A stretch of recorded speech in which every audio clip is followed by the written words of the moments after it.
The Jetsons, Archie, Issue 17. After an intriguing first panel, it goes back in time to show George fall to the floor in front of Spacely because he got sent out of a tube that somehow didn't have a pillow under it because he was late for work. Spacely wants him to see what's going to make his company even more successful, a machine that reverses aging. George naturally wonders why he's showing it to him, and it turns out that because he's perfectly happy with his age, he wants him to be its guinea pig. He says if the machine doesn't work, George will be out of a job, which would only be the case if he spent so much money on buying it that if he doesn't make the money back from it, he'll have to lay off George instead of pay him anymore. George still tries to stop him from using it on him. His fingers slip, and he gets sent into the machine, which starts bragging for no reason, putting soot on Spacely's face. George feels like a kid again for no reason, when he only got made 10 years younger. He says Jane won't like being married to someone who's 10 years younger than her, which is very confusing, especially since he was too old for her when he met her. And combine that with him looking the same age anyways, and he should stay that way. Spacely says he'll get in touch with Japan for the machine to get fixed. George notices he lost weight, and by the time he gets home, he looks like a kid. Somehow, Jane thinks he sounds like George anyways, but it's so impressive of her to realize it's actually him. He screams at seeing his reflection. It's annoying that Astro doesn't trust him for a panel, when all he has to do is sniff him to recognize him. Because if that was the case, he would have always recognized his scent. I don't like that they had panels where Judy thinks George is handsome and doesn't want to believe he's her father, despite it being obvious, when Jane wouldn't lie like that. George is so insecure that he thinks Jane literally meant he's not good looking. Somehow, Spacely doesn't know who George is when it's still insanely obvious that it's him. Good thing he believes him. And he's also smart enough not to have faith in the clueless people trying to work on the problem. Too bad the comic ignores how Elroy's a genius, because he could have fixed the machine if the show was already abandoning logic by making him that smart. George says if he gets some sleep, Spacely will have the problem solved when he gets up. And he's standing on a conveyor belt in his house, which happened way more in the show than here.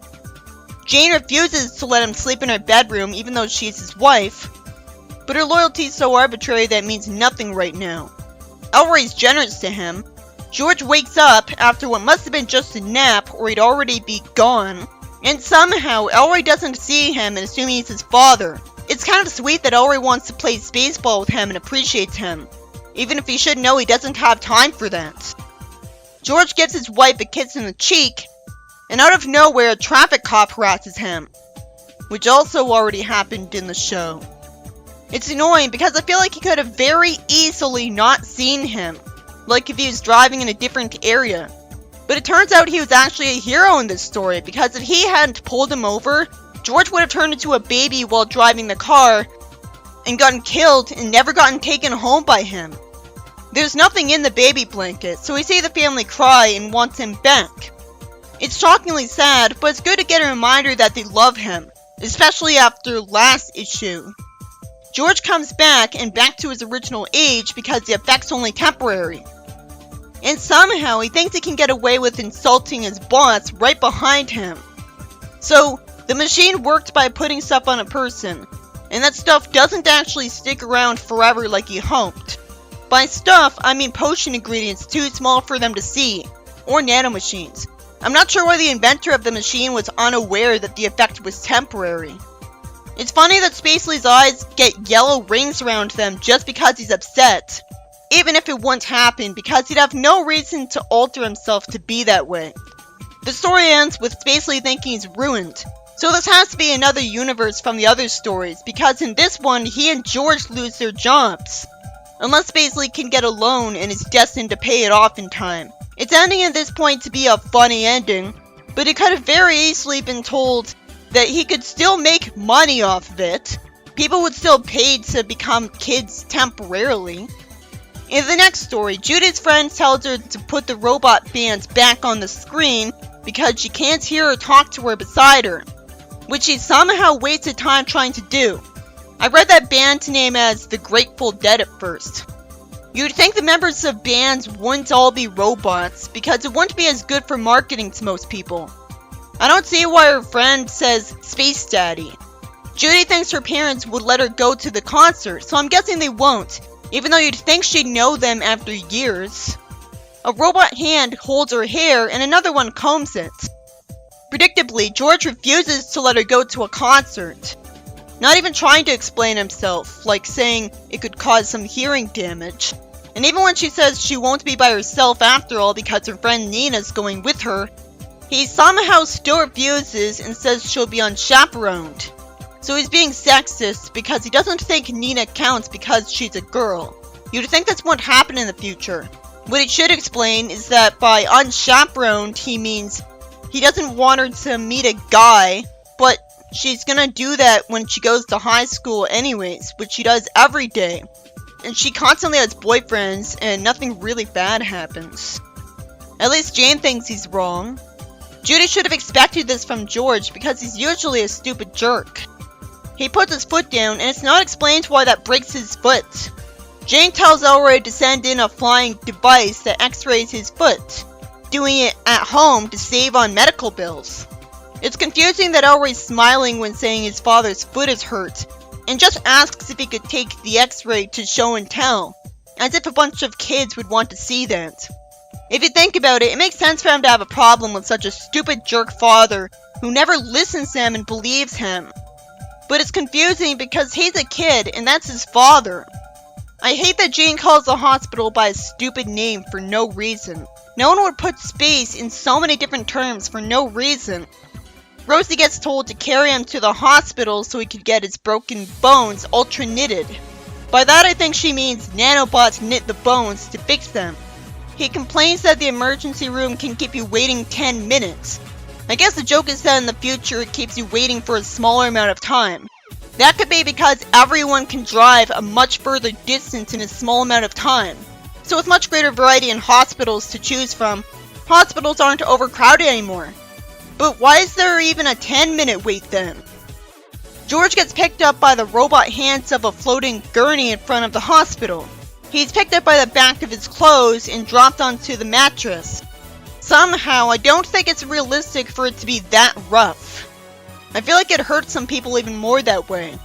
Judy smartly decides to go to the concert anyways. Though it's a bit insensitive since it means he got hurt for nothing. Elroy overhears, but doesn't explain that this is why he's plotting against her. Despite his selfish moments, I don't think he's supposed to be outright evil. George is told a device in front of him can selectively speed up the aging process on a specific area to quickly mend bones. But wouldn't that add up if someone keeps having to get this done? That won't matter for most people because most people aren't going to get hurt that often. If you're talking about the aging process at all, I would expect it to work by reversing the aging process to cure the bone, by reverting it to an earlier state, if you're already being magical. Predictably, he instantly gets healed and thanks the doctor, and gets annoyed at the message on the TV screen being revealed as pre-recorded. Why would it be pre-recorded when the doctor just responded to what he said, as if he had to have heard him? I guess he just lied that it was pre-recorded as a joke. Elroy tells on Judy for no reason, but at least I feel like he has no choice because George asked him where Judy was. And maybe he thought he wouldn't get his allowance otherwise. But George just got home, and I doubt he tucks her into bed. I don't see how it's believable that he's asking where Judy is already. He should have explained that he thinks she might have snuck off to the concert anyways. I have to assume he calls the concert dumb because he hates her musical taste. Why is Jane telling George where the concert is if she thought he was overreacting? He drives his car over to a concert held in a big bathtub-shaped thing in outer space, presumably with an invisible air bubble held around it magnetically. George says the music's so wild that he has to protect her because he's a dumb straw man. But then he loves the music because Jane and him saw them when they were teenagers. Judy and her friends look completely unsympathetic because they hate the band just for that. How did he ever like the band if he hates this kind of music? In the next story, George introduces his new neighbor to Jane, who realistically had a hard time finding his entrance tube because they all look alike. You'd think they'd have labels. Somehow, even someone very experienced at using the entrance tube for the house still picks the wrong one sometimes, as Elroy points out to humiliate George, which must be to get back at him for being a jerk, as well as reassure his neighbor. It's nice of Eddie to call Rosie the most important family member, when she's not technically family. He wants to buy her just based off a few seconds of seeing her work, where she puts a footstool under his feet and bounces a platter with stuff on her head insanely recklessly, something that shouldn't convince him. The money tempts George, but his kids get mad. I wish it was explained that the money he's offering is less than the amount he'd have to pay for simply buying a maid himself. Rosie refuses because George's family rescued her from the scrap heap. Then he screams and gets bitten by a dog. It's a relief that George is miraculously nice enough to shake his hand and hope there's no hard feelings, and Eddie smiles before leaving. While he was breaking a social taboo being rude, I understand why he thought it'd be worth it if there was any chance of him getting Rosie, which would make him smart for doing this. But he wouldn't look like such a bad guy there if he also offered to get them a new maid. If he has the money to throw away for a maid on a whim, it's a miracle he hasn't already bought a maid, and had to see one in action to bother with one, when I've seen a story in a previous Jetson comic implying that everyone in the neighborhood has a robot maid. But in this universe, they're rare. Somehow, Rosie ends up spinning and breaking something and falling, and George wonders if she's been using premium oil. I wonder if she was somehow sabotaged. Elroy has no reason to trust her to tuck him into bed when she's malfunctioning. She throws him into bed right and tucks him in properly. I guess that makes sense because it has nothing to do with whether she'll walk right. He tells her to put out the light, and she's brain damaged enough to think she should throw it out the window. Jane decides to get her to a doctor. It's interesting that people call the doctors that specialize in robots doctors as well. Somehow, George thinks the robot nurse is attractive despite her eyes. She wouldn't look even remotely attractive for this very reason. She'd get complaints. The doctor says Rosie's common sense circuit is missing. So that's what's wrong with IDW Sonic characters. They don't make this kind anymore. You got that right. I feel like it's a trend in every franchise I've reviewed that the characters are less smart the more modern the comic is. A new furry logic circuit would blow out the rest of her circuits because she's so old. Why did they name the circuit that when it has nothing to do with what it does? The doctor tells them not to reactivate her, and because Jane can't stand to see her like that, she tells George to let Eddie take her.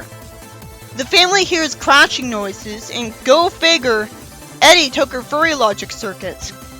It's disappointing that it went for such a predictable reveal. She casually mentions that when he reinstalled it, she beat him up. If it was so easy, he should have expected that. If he really had a brain, he would have deleted her memory of the Jetsons, and he literally said he loves to tinker, so you'd think he could have. But I guess he lied to cover up why he wanted her.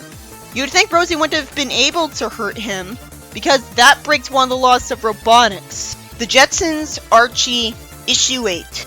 There's a confusing first panel before it goes back in time a few days. Spacely says he was going through the employee files and just discovered George lied on his job application. He finds out he didn't complete elementary school. It's just barely believable that he took until now to do that much of a background check because he's a busy man, and George does a fine job anyways, meaning that he has no excuse to care about this. It'd be illegal for him to not even complete elementary school anyways, because it's compulsory, and his parents would have been arrested for not making sure he completed it. So Spacely would know there's a mistake because he would have been confused that he was ever able to make it so long without completing school. Not to mention I'd expect every employee to have a background check done on them anyways because it's tradition. At least George says there must be some mistake, a mistake that better be explained properly. And Jane says later on that his school record must have been lost, so maybe he did complete school. But either way, Spacely's a complete idiot firing him for this. And you know it's embarrassing when George is smarter than him with his response. This comic makes me wonder if the writers are working something out. It seems a bit more sadistic to George. Comics past the 60s in general seem darker, unfortunately. The main focus in the show itself was on the technology, world building. The way Elroy School is portrayed is nothing like the ideal school was portrayed in the previous comic, and instead the kids aren't in tubes and have what I assume are touchscreens on their desks. The way the touchscreens look isn't realistic, and doesn't tell me anything, making them look like buttons instead. Which makes no sense because the desks don't have screens to operate, and don't have any way to get in them, so they can't have books. It's wise of George to bring a quart of oil for bribing the teacher, because really, if the kids were guaranteed to not respect them anyways, he might as well. It's forced that she calls him Little Georgie even after he bribes her. She's just that mean. George thinks he'll ace math and thanks the teacher for asking him to do the first problem on the blackboard. I'm guessing he'll suck at it. Based on how young Elroy looks, and the fact that his first episode had him say he was in finger painting, it's hard to believe he would suck at his level of math. It seems like he'd only be centered out because he's being picked on, because he just got here. It's weird that he's expecting chalk when that's outdated in our time. He's told to replace blackboards with computerized boards that have stuff appear on them when the teacher thinks of them. Gee, no wonder the teachers are all robots. A few teachers would need to constantly exercise restraint to avoid thinking of something out of boredom that would get them fired. George is asked a question no kid would be given to answer. He's asked how old the 19-year-old would be in Venetian years if he travels at half the speed of light. Wouldn't he still be 19, unless he turns 20 naturally as soon as he's done traveling at that speed? It's not like he'll actually be going at light speed, and relativity is supposed to have you believe that you age differently if you go too fast. Which I hope will get tested with robots, because that could be a limitation of the physical body itself instead of a time thing. George gets laughed at and told that the faster a person goes, the slower time becomes. I knew that, how did he not? He thinks he'll be 20 and he doesn't even explain why. Elroy says the right answer and George says math changed, when there's no reason math would change again. What does that question mean? That he'll somehow age 8 months from going at half the speed of light for only a nanosecond? She doesn't explain how long the person does go at that speed. Why would he age fast at all when going less than the speed of light?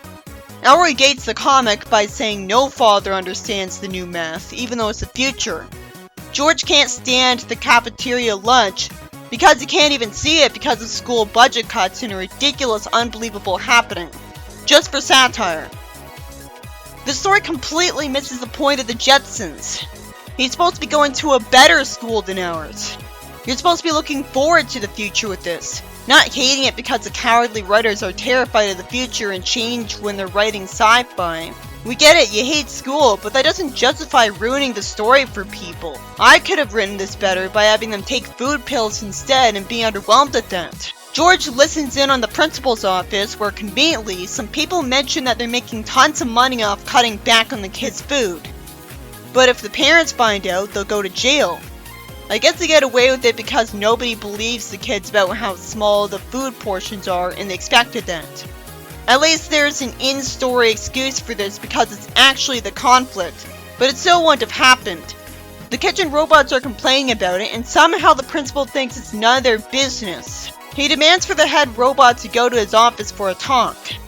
George tells Elroy he'll need a disguise, and is smart enough to say he'll tell him later, but somehow not smart enough to look completely like a robot. It's still obvious he's a human in a stupid disguise, and it's obvious that the principal would already know what the head kitchen robot looks like. And I hope there's an explanation for why the actual head robot didn't show up. Because obviously a human would lose against a robot. He asks what things he's referring to in order to get him to confess, and then he has the dumb idea to tell him that he recorded his confession, when he could have slipped out of the room after that silently, and then told the police with no attempt to resist. He runs away, and Elroy spills crushed ice to slip the principal. So now I know why he told him, because he wanted to see this happen to him. He says he called the police like George said to, and the policeman is already waiting for the principal as he falls out of the building from such a height that it'd be lethal.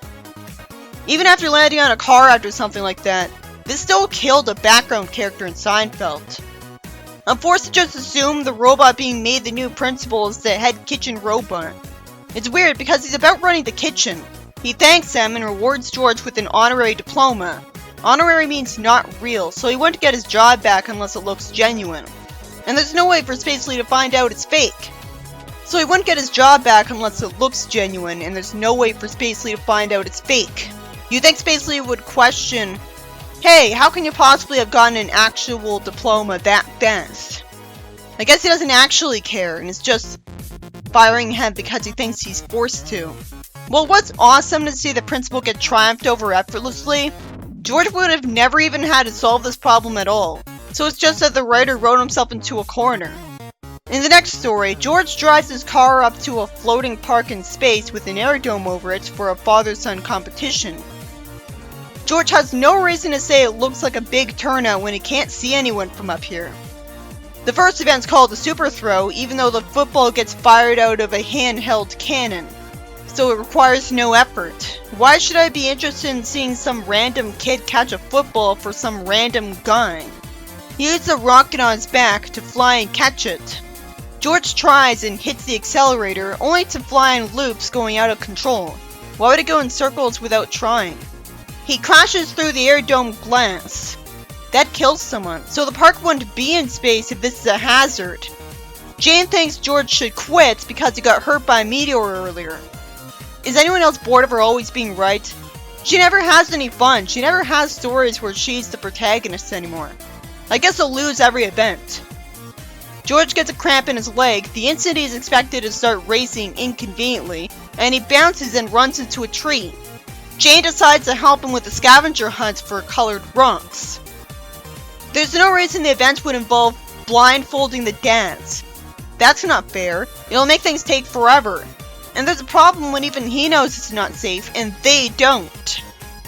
George runs into a tree branch, Judy finds a blue rock, and Jane knows that the only way George will find it is to trip on it. When you only have one comedy character, he gets all of the abuse, and all the pity from the audience. But it's better than most of the cast, but it's still too dark of a comic with how frequent this is.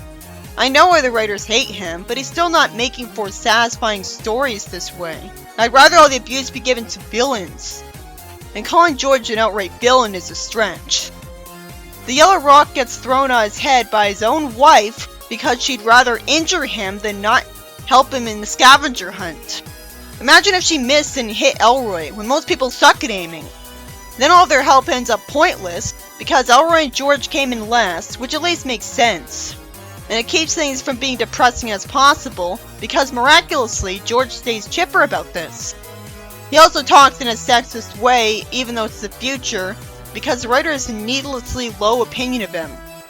Elroy's selfish and overly emotional a lot, so I'm not sure why he's optimistic about losing either, because he usually disappoints me more than he acts like the cheerful ideal kid I'd expect. But he was a brat from the first episode, so maybe the reason I remembered him so fondly was that his voice made him sound sweet and harmless. And he's an angel compared to Bart.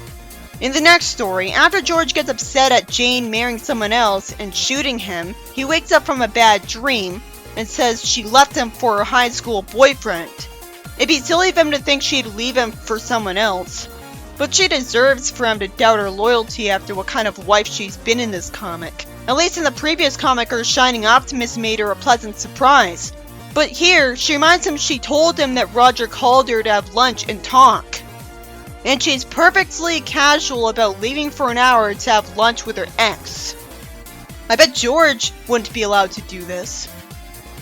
George shouldn't be such a jealous and untrusting crybaby, but I still won't look forward to the story punishing him for deciding to watch their lunch together because he's still her spouse, and this is the only way he's gonna know for sure that she won't start cheating on him because of this. If she did start, that'd make his decision here a smart one. If she really cared about him, she'd at least invite him to the dinner. Roger even flatters her on her looks the second he sees her again. They're at an expensive restaurant too. and George decides to disguise himself as a waiter so he could hear them, even though it should be obvious that all of the waiters here would be well aware that he shouldn't be working here because they spend so much time in this place. Maybe if he was shown telling every waiter, "I'm the new guy," maybe it'd be a believable hand wave for this. But the idea that merely a fake mustache and probably disguised voice would actually fool these two is ridiculous. She glares at him for planning to sit beside them in a chair until they're ready to order.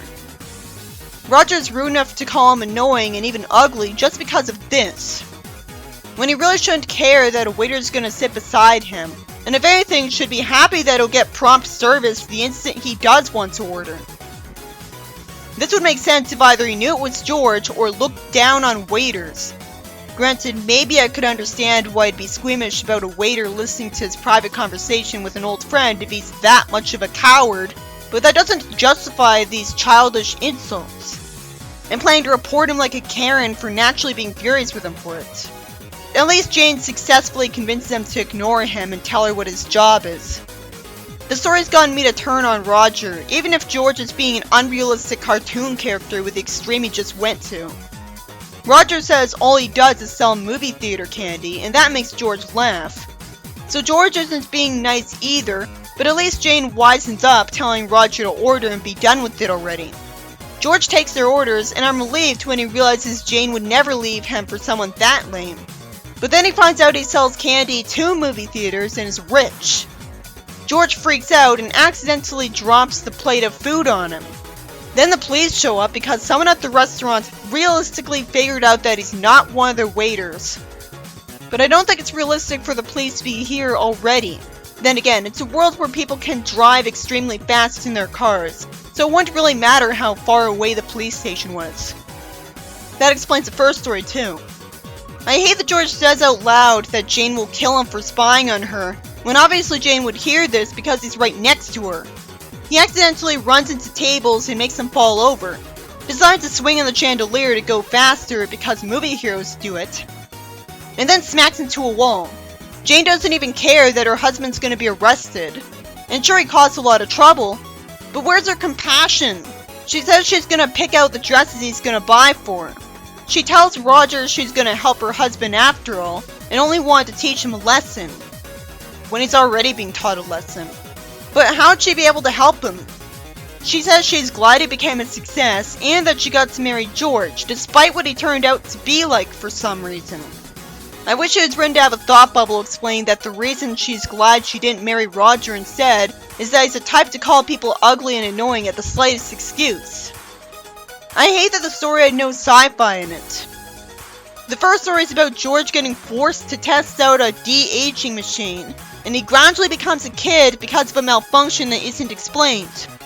So why did it take so long? It's a ripoff of an episode of the show, and it goes how you'd expect. The writer writes himself into a corner, so it turns out the effect was only temporary for no reason, despite it being so sticky to him that it kept de-aging him. I have to assume that the de-aging stuff gets sent out of him when he breathes, and that's why he gradually loses more and more of it until he returns to normal. The second story is a generic one for the most part, where Judy goes to a concert she was banned from by George for a stupid reason, and even though George was clearly the straw man, to the point of getting himself hurt by saying no, Judy doesn't come out on top because George ruins the band for her by loving it, and he grounds her for being disobedient. He's only punished because he somehow breaks his foot, putting it down on the floor. So his foot getting healed instantly at the hospital is the only interesting part of the issue. That part of the plot was only necessary for explaining why George can still go to her concert. And while it could have been cut out, the story would have been interesting then. The third story is about Eddie's theft of Rosie's circuit causing her to go so crazy that the family would have to give up on her and sell her to him. And it's solved in a very easy way that at least makes sense, at least if you pretend it makes sense, for robots to not follow one of the laws of robotics. The story's lucky it even happens, because I'm pretty sure most people wouldn't bother even trying to ask for someone's maid. But even if he didn't ask, he'd still try to get her. It should have been explained that he couldn't afford to buy a maid. Or he was just that cheap, so that makes sense. The first story has basically stupidly fired George because he inconveniently decided to do a background check on him late for no reason, and discovered that the record of him completing school was lost, which sadly isn't explained either, in favor of there being a frustrating story that never happened where George is insanely stupid in his son's school. Or maybe it's the teacher being insanely stupid with the math question that would never be asked. The kids are getting way too small food portions to save the school money, but the artist shouldn't have drawn them to be so small that they're invisible, because that destroys the believability when I'm supposed to take it seriously as a conflict of the rest of the plot that George has to solve. If they were visible, then fine, that could be believable. I just hate seeing a school that's so terrible in what's supposed to be an ideal future. But it was fun to see George effortlessly record the principal's confession and get him to slip and crash through a window, even if really that would kill him from the shards of glass. But he would have never thought he was a robot. The basic plot didn't require sci-fi technology, so it was a mistake. The second story is George get made to suffer in the park trying to help with father-son competitive events, just to come in last anyways. It wouldn't be in space if anyone can effortlessly end up out of control with their jetpack and get flung through the air dome and hurt. It wouldn't blindfold people during a scavenger hunt in the woods. Wouldn't they get sued for injuries? At least it was always interesting to see the event. It did take advantage of it being the future, even if the basic plot didn't. But it's too depressing because it's just George suffering over and over when he didn't do anything to deserve it, when it's common sense to have an actual villain get all of the abuse. The final story is a typical plot where George freaks out because his wife's gonna have lunch with her ex at a fancy restaurant instead of at home where he could keep an eye on her. Already she's kinda crossed the line by agreeing to do this if she knows how badly this will make him feel. Instead she's so selfish she'd rather talk to him on her own when they could have easily caught up over the phone. And she didn't have to tell George about it either.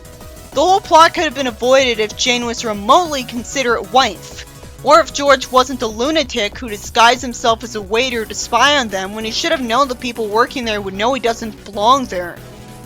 I have to wonder if they'd be allowed to outright sick the police on him though, when he's not a monster who deserves jail. Other than him accidentally dropping food on a customer for being rich, for the most part he was just doing free work for him, and if he hadn't done that, I'd say he should have been grateful he had someone working for him for free. The worst part was when George bumped into tables because he was trying to escape the police in the first place. I wish that never happened, but if they hadn't shown up, it wouldn't have, so he didn't deserve to be outright arrested for it. The plot has nothing to do with sci-fi technology at all, so there wasn't really any point to it when I'm sure this was done in every sitcom ever made. Nobody comes off like the good guy here. Even her ex is rude to waiters at the drop of a hat. If Jane's so selfish that she even went on this lunch and said she'll pick the dresses he'll buy her instead of help him, then of course he doesn't trust her. Because it's a miracle she still wants to be with him, especially since Roger's rich and shows no signs of being a clumsy idiot.